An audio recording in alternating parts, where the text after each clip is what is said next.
Bien-aimés dans le Seigneur, Shalom. Je vous salue dans le précieux nom de notre Seigneur Jésus-Christ.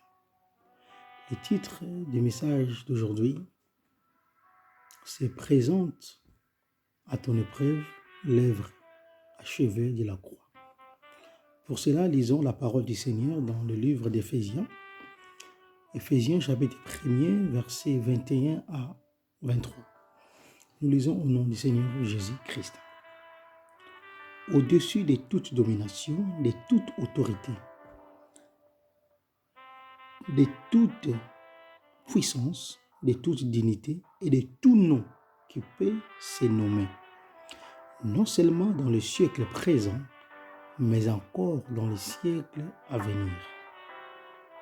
Il a tout mis sous ses pieds. Il l'a donné pour chef suprême à l'Église, qui est son corps, la plénitude de celui qui remplit tout en tous. L'Église, il est temps de prendre ta responsabilité, car tout ce qui était, toute puissance qu'incarnait le Seigneur Jésus-Christ, toute la plénitude de la divinité qui habite corporellement dans le corps de notre Seigneur Jésus-Christ, le Seigneur Jésus l'a déversé à l'Église. Il est au-dessus de toutes les dominations, au-dessus de toutes les nations, au-dessus de toutes les décisions, tout ce qui peut se nommer. Quand nous allons encore plus loin, nous lisons Philippiens 2, verset 9. Il est écrit, Dieu l'a souverainement élevé, il a donné un nom au-dessus de tout nom. Et ici, il parle aux Éphésiens pour leur dire, le nom de Jésus-Christ, le nom de Christ est au-dessus de tout ce qui peut se nommer. Voyez la responsabilité que l'Église a. Face à ton épreuve, les gens se posent des questions, mais qu'allons-nous faire? Le virus, la pandémie, la maladie, la faim, la famine, l'angoisse, les douleurs, les souffrances frappent à ma porte. Que dois-je faire? À qui je dois compter? Bien-aimé, la bonne nouvelle que j'ai pour toi, le nom de l'Éternel est une tour forte. Les justes se réfugient et sont en sécurité. Ils reçoivent la protection. Notre Seigneur est au-dessus de toutes choses, de tout ce qui peut se nommer. Face à ton épreuve, mon frère, ma soeur, ne sois pas paniqué. Ne te pose pas de questions. Qu'est-ce que je vais manger? Qu'est-ce que je vais boire? Qu'est-ce que je vais faire? Sur qui tourner? La Bible dit quand on tourne vers lui les regards, on est rayonnant de joie et les visages ne se couvrent point de honte. Dieu nous témoigne, Dieu nous dit d'aller témoigner, de partager la bonne nouvelle, pas la mauvaise nouvelle. La bonne nouvelle, mes frères et sœurs, c'est la parole du jour. C'est la parole de Dieu. Et cette parole qu'on partage aujourd'hui avec vous, c'est une parole véritable. C'est la parole de notre Seigneur et Sauveur Jésus-Christ. Ne sois pas paniqué quand l'épreuve frappe à ta porte. Quand tu te sens humilié, intimidé par le malin, présente-lui simplement l'œuvre achevée de la croix. Lorsque tu présentes à ton malheur, à ton problème, l'œuvre achevée de la croix, quand ton problème verra simplement l'œuvre achevée de la croix, le problème va lâcher prise. Parce qu'à la croix, la Bible dit, tout est accompli. Que Dieu vous bénisse. Que Dieu vous garde. Ne sois pas pressé à prier, à jeûner, à intercéder. Présente d'abord à ton problème l'œuvre achevée de la croix.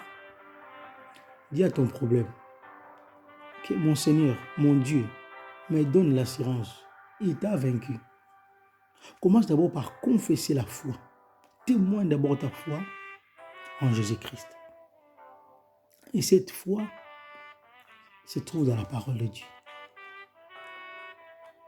Fais des déclarations de foi. avec assurance, en présentant à ton problème l'œuvre achevée de la croix. Crois-moi, crois-moi, crois-moi, ton problème lâchera prise. Parce qu'à la croix, tout est accompli. Que Dieu vous bénisse, qu'il vous accorde encore la révélation de sa parole davantage. Il a tout mis sous ses pieds. Il a donné pour chef suprême à l'Église, qui est son corps. Nous faisons partie de ces corps-là, à qui Dieu a donné toute puissance, toute autorité. Il dit qui est son corps, la plénitude de celui qui remplit tout en tout. Église, prenons notre responsabilité. Implorons la grâce de Dieu Tout-Puissant dans nos familles, dans nos villes, dans nos pays, dans nos nations. Que Dieu étende sa main puissante, sa main glorieuse, sa main qui délivre, sa main qui fortifie, sa main qui rassure. Que Dieu bénisse vos maisons, vos familles. Aucun malheur ne t'arrivera, car l'Éternel est avec toi. Bien-aimés dans le Seigneur, si nous partons dans l'Ancien Testament, nous allons voir Josué, par l'Éternel, par l'ordre divin, a institué au peuple d'Israël la ville des refuges. Et dans les villes des refuges, quel que soit ton péché, les problèmes que tu as commis dans la ville normale, dès que tu rentres dans la ville des refuges, tu as la totale sécurité. Tu as la grâce. Donc, tous tes malheurs ne te suivra plus. C'est pourquoi Paul, par la révélation divine, il a dit, celui qui est en Christ est une nouvelle créature. Toutes choses anciennes sont passées.